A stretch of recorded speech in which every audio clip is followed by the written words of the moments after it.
దరిద్రులు మొరపెట్టగా అతడు వారిని విడిపించును. దీనులను నిరాధారులను అతడు విడిపించును. నిరుపేదల యందును బీదల యందును అతడు కనికరించును.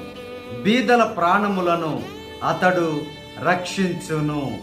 ప్రియమైనటువంటి దేవుని బిడ్డలారా, ఈ లోకములో ధనవంతుల వైపు ఉండేటువంటి వారు అనేక మంది ఉంటారు. కానీ దరిద్రములోనికి ఒకసారి వెళితే వారి వైపు ఎవ్వరు కూడా, బంధువులు కానీ స్నేహితులు కానీ ఈ లోకములో ఆప్తులు కానీ ఎవ్వరు కూడా ఉండడానికి ఇష్టపడరు.